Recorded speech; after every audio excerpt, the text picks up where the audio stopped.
Welcome back to the Red Dice Diaries RPG podcast with John and Hannah. Hi. And today we're going to be talking about the Abominable Snowman.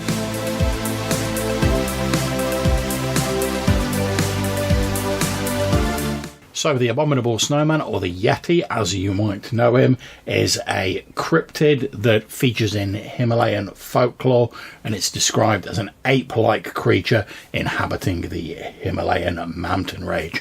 And as we've said earlier, it's commonly referred to as the Abominable Snowman. So we're going to have a little bit of a look at how this is represented in a couple of different versions of D&D. So that's going to be AD&D 1st edition and the latest D&D 5th edition. And then we're going to talk a little bit about how you might like to use it in your D&D games. Okay, so Hannah, you've been looking at the 1st edition AD&D monster manual. What does that have to say about the Yeti? Well, first up, picture. Pen and line, love it, always do. Yeah, it's that old school black and white, isn't it? Yeah, it's just begging to be coloured in with felt tips. No, it's not. Photocopied and then coloured in with all felt right, tips. that's fair enough. I wouldn't sully an original D&D, but come on. So Yetis, they're very rare. Armour class 6, hit dice 4+4, treasure type D. I can't remember what that means. Probably not a lot of treasure for a Yeti.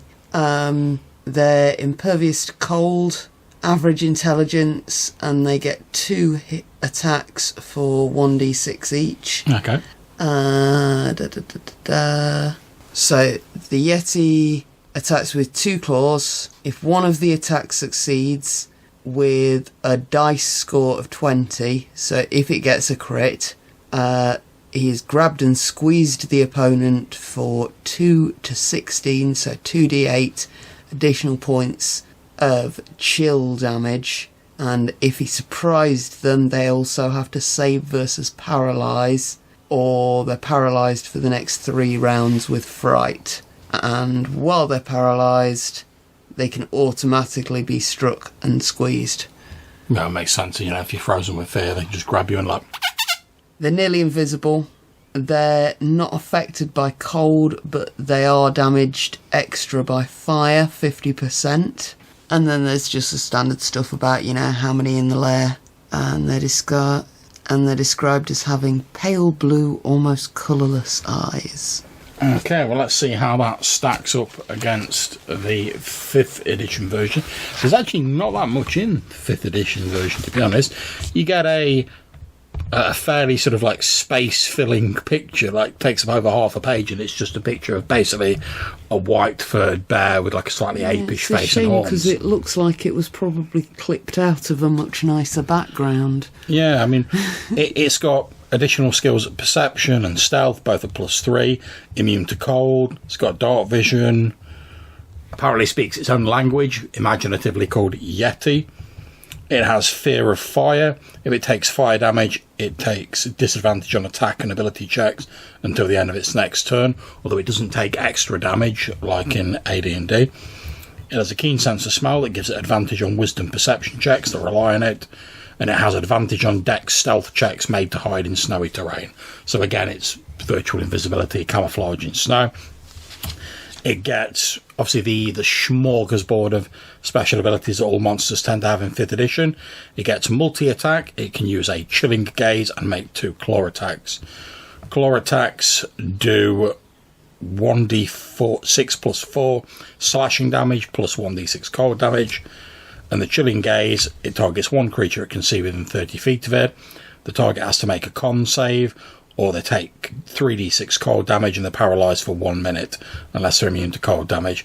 So pretty similar to the AD&D version.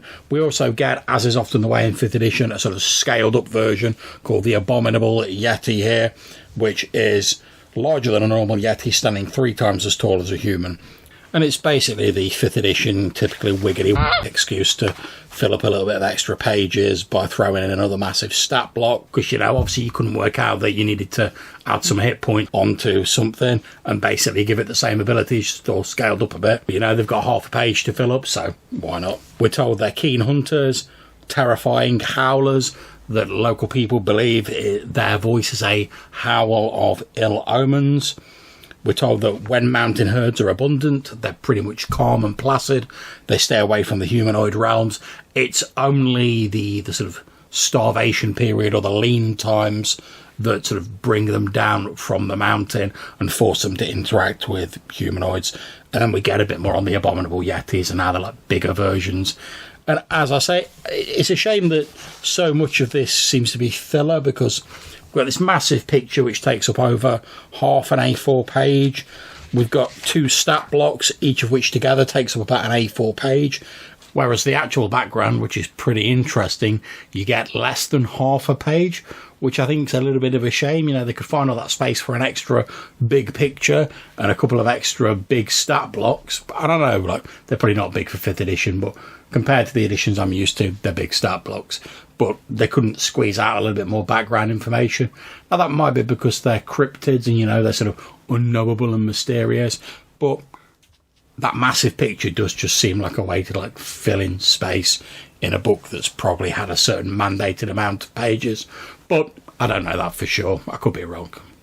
So that's how the Yeti looks in D&D or AD&D, depending on which of those books you're looking at. So I'm going to talk a little bit about some of the mythology in the real world. So in Himalayan folklore, the Yeti is this huge ape-like creature that inhabits the Himalayan mountain range. As we've said, it's commonly referred to as the Abominable Snowman. In Tibetan lore, there's 3 types of creatures that are ostensibly called Yetis. I'm probably going to butcher the pronunciation, but I'll do my best anyway. There's the Nyalmo, which is the biggest of the Yeti. It's supposed to stand about 15 feet tall. It has black fur, which would seem to like go against the whole camouflaging the snow bit, but never mind. And it's incredibly fierce. There is the Chuti, which is 8 foot tall. It's supposed to live about 8,000 to 10,000 feet above sea level. And lastly, there is the Rang Simabobo, which has red or brown fur and is only 3 to 5 feet tall, so more sort of like monkey-like sort of version. The term Abominable Snowman comes from the 1921 British Mount Everest reconnaissance expedition, where Lieutenant Colonel Charles Howard Bury found some odd prints, and his Sherpa guide at the time said they must have been made by the wild man of the snow. And as he translated that, it became sort of corrupted into the Abominable Snowman. According to some, the Yeti is the remnant of an ancient hunt god, or like a sort of pagan, almost green man sort of style figure from the pre-Buddhist beliefs of some Himalayan people. Now, reports in sort of popular culture of the Yeti began to increase in the sort of 20th century, when like more Westerners became interested in going up the mountains. They started to become more exposed to these tribal legends and stuff like that. Yeah, there's that dude that took the photo with the ice pick on. Yeah, exactly. And like say, obviously the local people had always had these legends, but when the explorers started to come there, they started hearing these legends, seeing strange things. They couldn't understand footprints in the snow. Mm-hmm. They went back and told other people. It got out to the world at large. And as we know, people love a mystery. They love to speculate about things, even in the pre-internet days, you know, with like newspapers publishing reports and stuff like that. Especially when, if you were going to be an explorer back in them days, you had to be like pretty rich, and you normally had like quite a substantial reputation behind you. So you get someone who's like a sort of fine, upstanding, like well-off adventurer comes back, and he's like, oh, I went up this mountain and I saw these giant footprints and I heard this thing screaming in the distance. People tended to go, oh, he must be telling the truth, you know. And the stories just tended to spread from there. And as we know, like stories, when they spread from person to person, even nowadays, but especially back then, they tend to become a little bit distorted, a little bit exaggerated. You get that sort of echo effect as things go along. So that's a little bit about the sort of Yeti mythology in the real world. Obviously, there's a lot more than we've touched on there. So please, we urge you, if you're interested in this, go and do your research on cryptids. It's a very interesting topic, but obviously we can't cover everything in this episode. And we've looked at how they're represented in D&D, but how could you use them in a D&D game? I mean, obviously, you could just use them as a normal standard monster. You know, your party are trekking through a snowy peak somewhere. There's a random encounter roll or a set encounter. They hear a roar in the distance. Oh no, here comes the Yeti. But still a bit boring, a little bit standard, isn't it? You know, for such a creature that's got such a mystique and such a strange fascination in the real world, just bringing it down to the level of like, oh, it's a big white bear that's charging towards you, doesn't really seem that interesting. One of the things for me with the Yeti, as with many of the other sort of cryptids, is the fact that it's not so much about the story as it is. It's not so much about the monster as it is about the people looking for the monster. Yeah, that's it. I mean, as we were saying earlier, I think you're absolutely right. I mean, the whole thing about these explorers, the reason everyone like hung on their words is because there were the first explorers were these great romantic figures, you know, braving the unknown, or, you know, they're sort of manly men doing their thing, exploring mountains and stuff. And like you say, the people were so invested in them already before they came across these legends that the legends only sort of added to that. It was more about, as you say, the expeditions, you know, man trying to like push back the frontiers and stuff like that.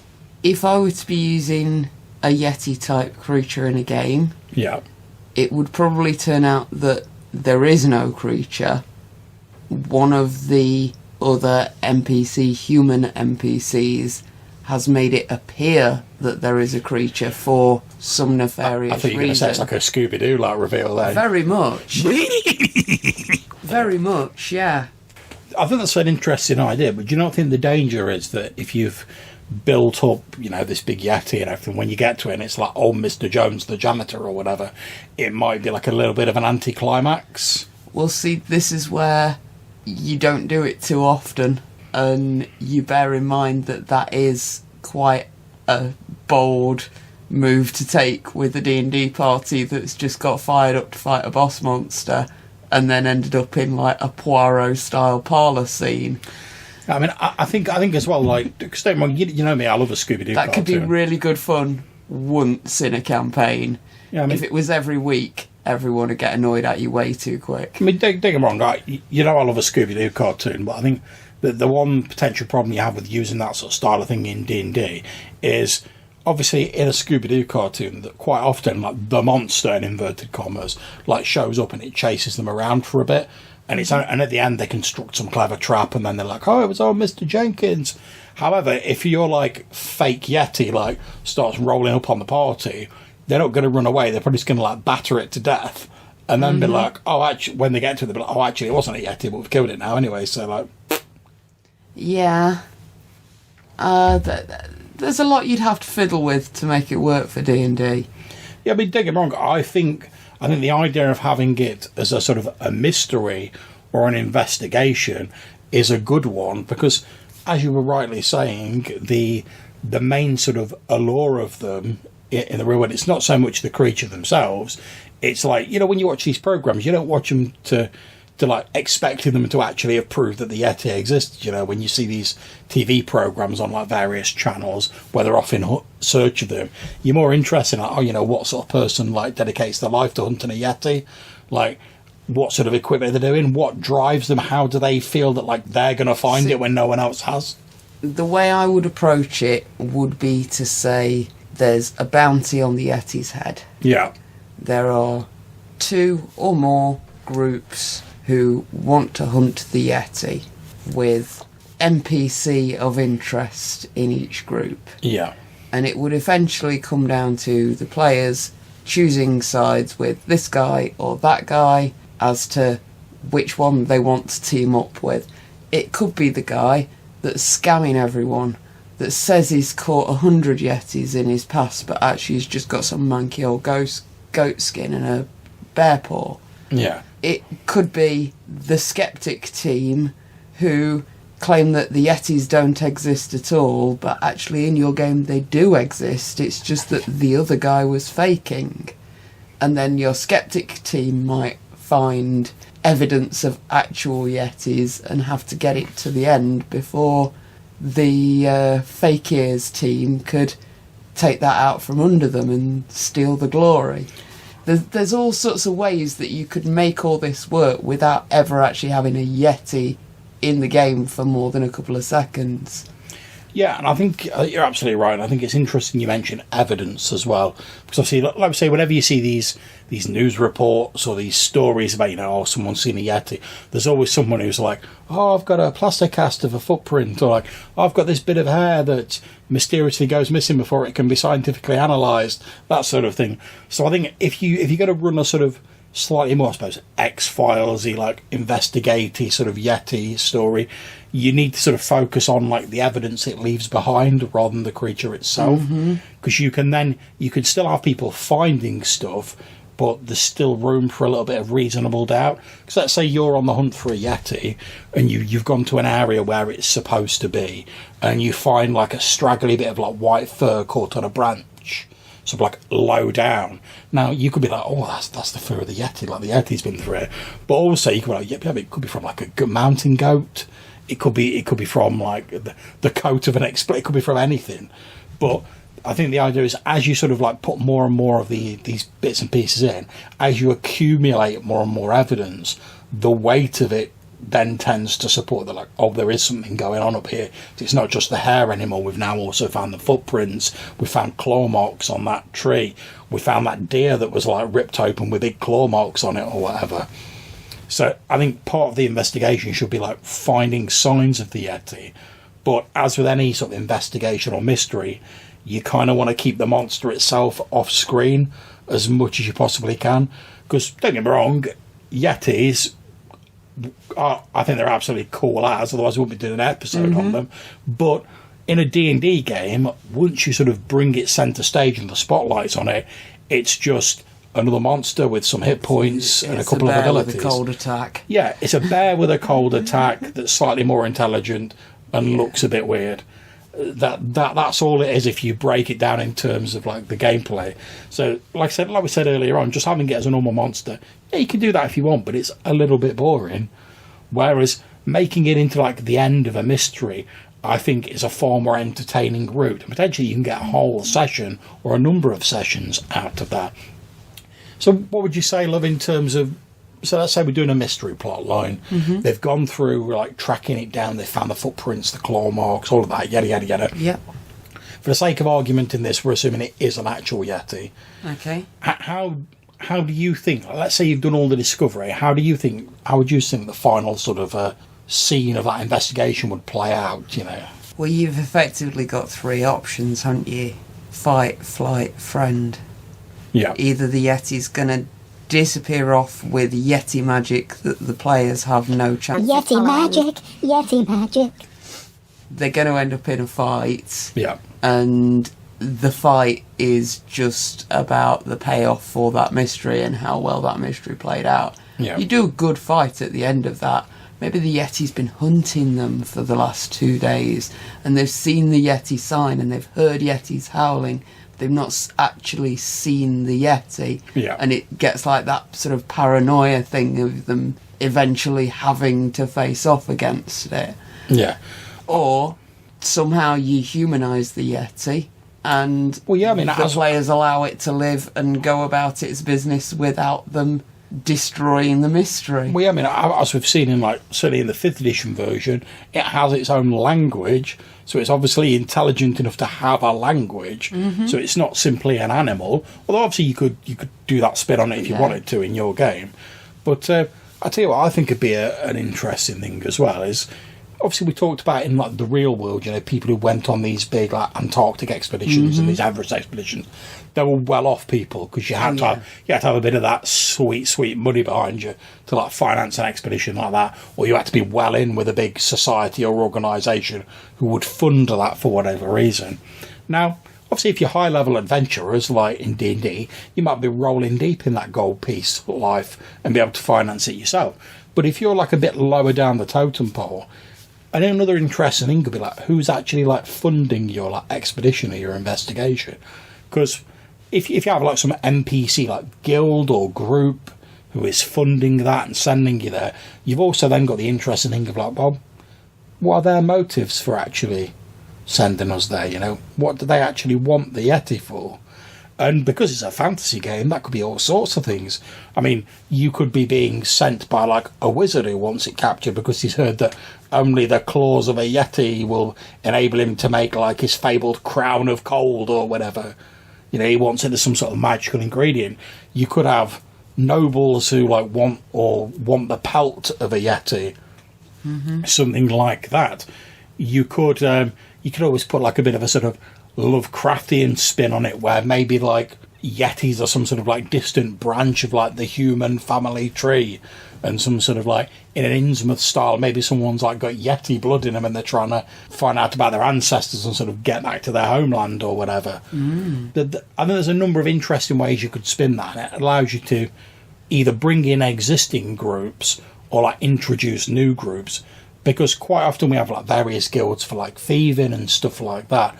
But it's certainly, in my experience, it's very rare in a game you have, like, an explorer's guild or, like, someone who pays you to go out and, like, explore. And obviously, certainly in certain versions of D&D, exploration's a big thing. It really should be a bigger thing.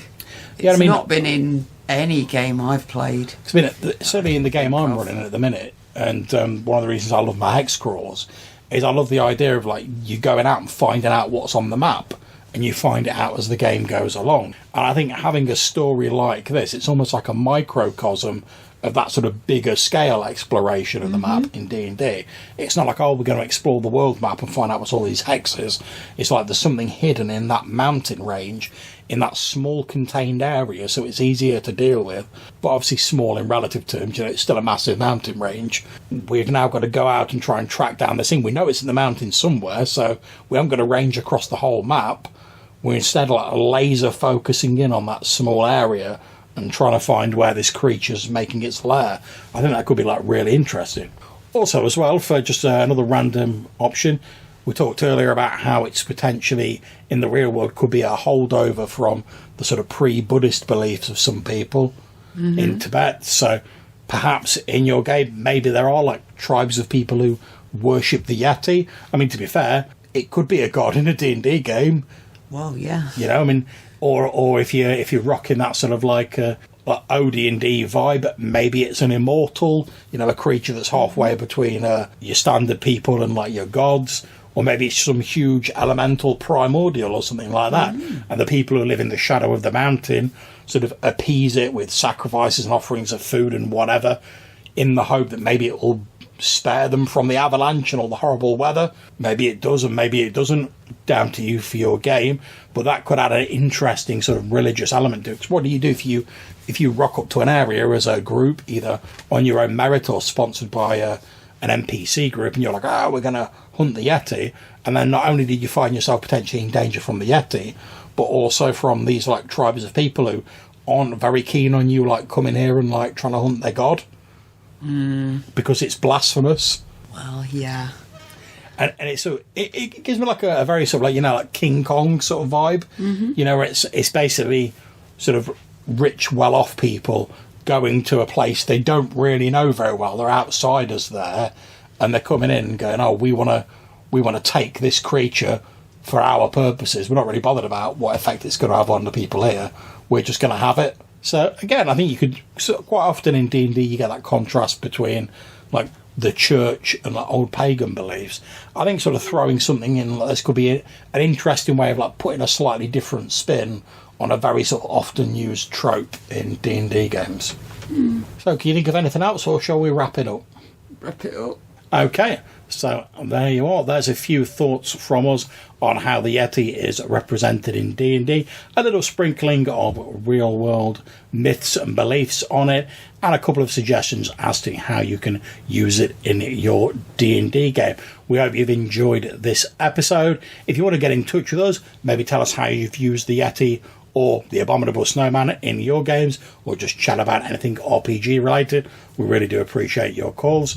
You can get in touch with us a couple of different ways, either leaving a voicemail on SpeakPipe or Anchor, link in the description down below, or you could send us an email to rddrpgpodcast@gmail.com. So until we see you again, take care, stay safe, and whenever you're playing, have fun.